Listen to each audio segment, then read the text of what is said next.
शाम तक आते आते उनको पता चल गया और उनको अंदर का जो डर है वो डर सताने लगा, क्योंकि उनको भी पता है कि एक्चुअल में होने क्या जा रहा है। बीजेपी की सरकार बन रही है और टीएमसी बुरी तरीके से हारने वाली है। जो डर रहता है ना जब, तो तरह तरह के आशंकाएं आपके मन में आती हैं, और ममता बनर्जी के भी मन में ऐसी आशंकाएं आई और वो जाके विरोधी मोड में चले गए, क्योंकि उनको भी पता है आगे से विरोधी नेत्री का यानी एलओपी का काम, लीडर ऑफ अपोजिशन का काम करना है, इसीलिए जाके धरने पे बैठ गई। देखिए, ममता बनर्जी मुझे लगता है कि सुबह उन्होंने एक मैसेज दिया था अपने कार्यकर्ताओं की कॉन्फिडेंस को बढ़ाने के लिए कि वो 200 से ऊपर सीट जीत रही, फलाना फलाना, और कार्यकर्ता अपने काउंटिंग टेबल पे डटे रहे। स्वाभाविक है, लेकिन शाम तक आते आते उनको पता चल गया और उनको अंदर का जो डर है वो डर सताने लगा, क्योंकि उनको भी पता है कि एक्चुअल में होने क्या जा रहा है। बीजेपी की सरकार बन रही है और टीएमसी बुरी तरीके से हारने वाली है। इसलिए जो डर रहता है ना जब, तो तरह तरह के आशंकाएं आपके मन में आती हैं, और ममता बनर्जी के भी मन में ऐसी आशंकाएं आई और वो जाके विरोधी मोड में चले गए, क्योंकि उनको भी पता है आगे से विरोधी नेत्री का यानी एलओपी का काम, लीडर ऑफ अपोजिशन का काम करना है, इसीलिए जाके धरने पे बैठ गई। खुद तृणमूल कांग्रेस ने एक्सेप्ट कर ली कि आगे आने वाले समय में भारतीय जनता पार्टी की सरकार बन रही है और ममता बनर्जी ऑपोजिशन पार्टी के लीडर की तरह काम करना ऑलरेडी शुरू कर दिया, चालू कर दिया। ममता बनर्जी ये भी कह रही थी कल की काउंटिंग का डे जो है वो 4 तारीख को रखा गया, जानबूझ के इतना गैप रखा गया है, ये जानबूझ के कुछ साजिश के तहत, इंटेंशन के तहत ये करना जा रहे हैं बीजेपी, और इलेक्शन कमीशन मिली हुई है, इस तरीके के आरोप भी लगाए हैं उन्होंने। देखिए, वो जब हार का डर मन में बैठ जाता है तब तरह तरह के इस तरीके का एलिगेशंस, जिस एलिगेशंस का कोई मतलब अता पता नहीं है, इस तरीके का एलिगेशन लोग लगाते हैं। ममता बनर्जी भी लगा रही है, और ममता बनर्जी जान चुकी है कि उनको अपोजिशन में बैठना है, इसलिए अभी से उसका जो कारण है वो कारण वो बताते जा रही है। कल तो हमने एक ट्रेलर देखा पश्चिम बंगाल चुनाव के बाद का, मतलब अभी काउंटिंग हुआ नहीं है, काउंटिंग से पहले काउंटिंग स्मूथली हो, इसको लेकर आप लोगों की क्या प्रिपरेशन है? ये भी कहा जा रहा है कि 2 तारीख को आप लोगों ने मीटिंग और वर्कशॉप वगैरह करेंगे, स्मूथली हो और कार्यकर्ता जो हैं वो भी निडर होकर काम कर सके, इसके लिए कुछ प्रिपरेशन और कुछ कर रहे हैं? देखिए, काउंटिंग में कार्यकर्ता भेजना यानी काउंटिंग एजेंट भेजना पार्टी का काम हो सकता है, लेकिन काउंटिंग शांतिपूर्ण तरीके से हो, काउंटिंग में कोई झमेला ना हो और निष्पक्ष हो, इसका guarantee election commission of India को कराना है। वो तो पार्टी नहीं कर सकती। पार्टी अपने कार्यकर्ता को, अपने एजेंट को ट्रेनिंग देके हम भेजेंगे, लेकिन इलेक्शन कमीशन का काम है कि वो इस तरीके की लॉ एंड ऑर्डर सिचुएशन तैयार करे, इस तरीके की व्यवस्था बनाए जिसमें कोई चाहकर भी वो उसमें धांधली ना कर पाए।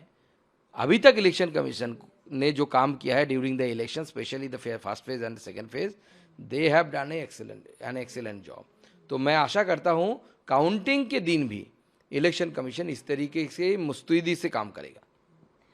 कल स्लोगन लगे जय श्री राम और दूसरी तरफ जय बांग्ला, ये कल ही नहीं देखा गया, ये इवेंट भवानीपुर में जब इलेक्शन वोटिंग चल रही थी उस दौरान भी एकदम देखा गया, जय श्री राम अचानक से जय बांग्ला।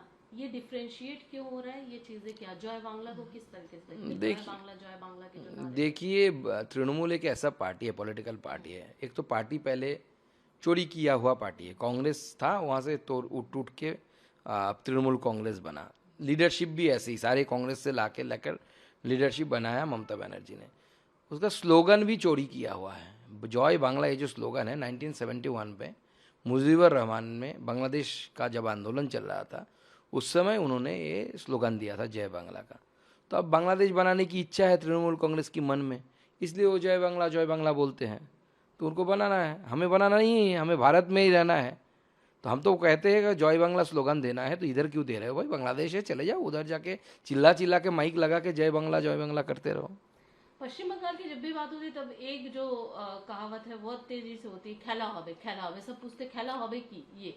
और अब जो पश्चिम बंगाल 3MC के जो कैंडिडेट है जहांगीर, वो कह रहे हैं कि खेला तो इन्होंने शुरू किया है, खत्म हम करेंगे। इस तरीके के जो स्टेटमेंट आ रहे हैं, क्या वाकई में यहाँ पर खेला हबे की स्थिति दिख रही है? देखिए, तृणमूल कांग्रेस ने 21 में इलेक्शन के बाद लोगों के ऊपर बहुत अत्याचार किया। विरोधी दल यानी भारतीय जनता पार्टी के कार्यकर्ताओं को मारा पीटा गया, उनके घर के महिलाओं के साथ बदसलूकी किया गया और उनके मॉलेस्टेशन के, रेप के सारे केसेस हुए। तो तृणमूल कांग्रेस लोगों को ज़िंदगी को लेकर इन सब चीज़ों को करना, क्राइम को करना एक खेला समझता है। हम इंसानियत को मानते हैं, हम इंसान की ज़िंदगी को लेकर खेला नहीं समझते हैं। तो उनको खेला समझ में आता है, वो खेला करे। हम बंगाल की जनता की डेवलपमेंट को आगे देखकर आगे चल रहे हैं और उसको ही आगे सामने बढ़ाएंगे। बांग्ला को हम सोनार बांग्ला बनाएंगे, बंगाल को हम सोनार बंगाल बनाएंगे और वही ध्येय के साथ भारतीय जनता पार्टी की सरकार आगे काम करेगी। शाम तक आते आते उनको पता चल गया और उनको अंदर का जो डर है वो डर सताने लगा, क्योंकि उनको भी पता है कि एक्चुअल में होने क्या जा रहा है।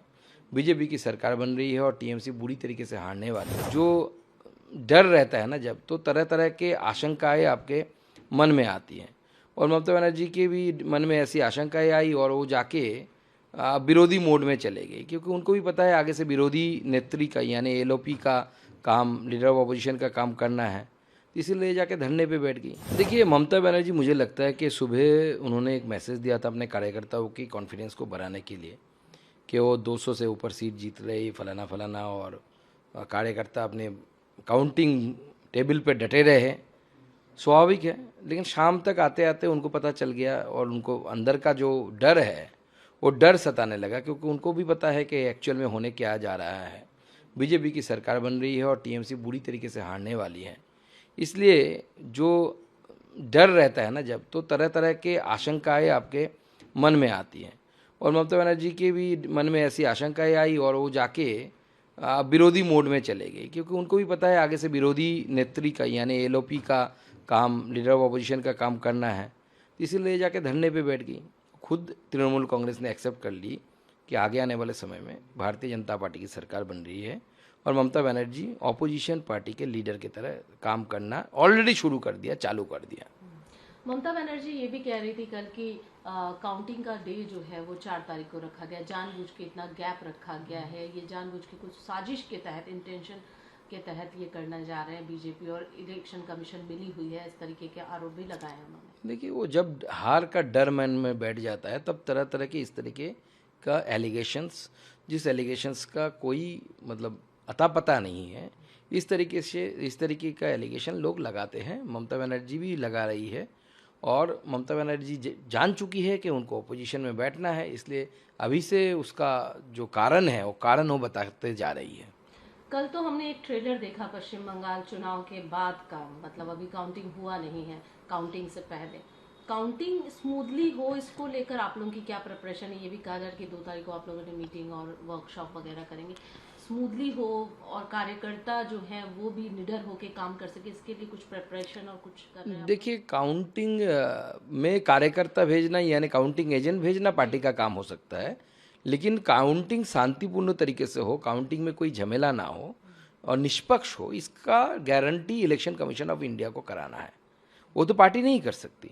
पार्टी अपने कार्यकर्ता को, अपने एजेंट को ट्रेनिंग देके हम भेजेंगे, लेकिन इलेक्शन कमीशन का काम है कि वो इस तरीके की लॉ एंड ऑर्डर सिचुएशन तैयार करे, इस तरीके की व्यवस्था बनाए जिसमें कोई चाहकर भी वो उसमें धांधली ना कर पाए। अभी तक इलेक्शन कमीशन ने जो काम किया है during the election, specially the first phase and second phase, they have done an excellent job. तो मैं आशा करता हूँ काउंटिंग के दिन भी इलेक्शन कमीशन इस तरीके से मुस्तैदी से काम करेगा। कल स्लोगन लगे जय श्री राम और दूसरी तरफ जय बांग्ला, ये कल ही नहीं देखा गया, ये इवेंट भवानीपुर में जब इलेक्शन वोटिंग चल रही थी उस दौरान भी एकदम देखा गया, जय श्री राम अचानक से जय बांग्ला।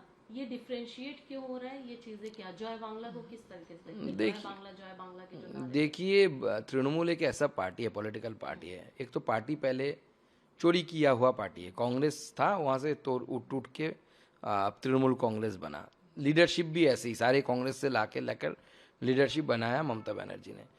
उसका स्लोगन भी चोरी किया हुआ है। जय बांग्ला, ये जो स्लोगन है 1971 पे मुजीबर रहमान में बांग्लादेश का जब आंदोलन चल रहा था उस समय उन्होंने ये स्लोगन दिया था जय बांग्ला का। तो अब बांग्लादेश बनाने की इच्छा है तृणमूल कांग्रेस की मन में, इसलिए वो जय बांग्ला बोलते हैं। तो उनको बनाना है, हमें बनाना नहीं है, हमें भारत में ही रहना है। तो हम तो कहते हैं कि जय बांग्ला स्लोगन देना है तो इधर क्यों दे रहे हो भाई? बांग्लादेश है, चले जाओ उधर जाके चिल्ला के माइक लगा के जय बांग्ला करते रहो। पश्चिम बंगाल की जब भी बात होती है तब एक जो कहावत है बहुत तेजी से होती है, खेला हवे, सब पूछते खेला हवे की ये। और अब जो पश्चिम बंगाल 3MC के जो कैंडिडेट है जहांगीर, वो कह रहे हैं कि खेला तो इन्होंने शुरू किया है, खत्म हम करेंगे। इस तरीके के जो स्टेटमेंट आ रहे हैं, क्या वाकई में यहाँ पर खेला हवे की स्थिति दिख रही है? देखिए, तृणमूल कांग्रेस ने 21 में इलेक्शन के बाद लोगों के ऊपर बहुत अत्याचार किया। विरोधी दल यानी भारतीय जनता पार्टी के कार्यकर्ताओं को मारा पीटा गया, उनके घर के महिलाओं के साथ बदसलूकी किया गया और उनके मोलेस्टेशन के, रेप के सारे केसेस हुए। तो तृणमूल कांग्रेस लोगों को ज़िंदगी को लेकर इन सब चीज़ों को करना, क्राइम को करना एक खेला समझता है। हम इंसानियत को मानते हैं, हम इंसान की ज़िंदगी को लेकर खेला नहीं समझते हैं। तो उनको खेला समझ में आता है, वो खेला करे। हम बंगाल की जनता की डेवलपमेंट को आगे देखकर आगे चल रहे और उसको ही आगे सामने बढ़ाएंगे। बांग्ला को हम सोनार बांग्ला बनाएंगे, बंगाल को हम सोनार बंगाल बनाएंगे और वही ध्येय के साथ भारतीय जनता पार्टी की सरकार आगे काम करेगी।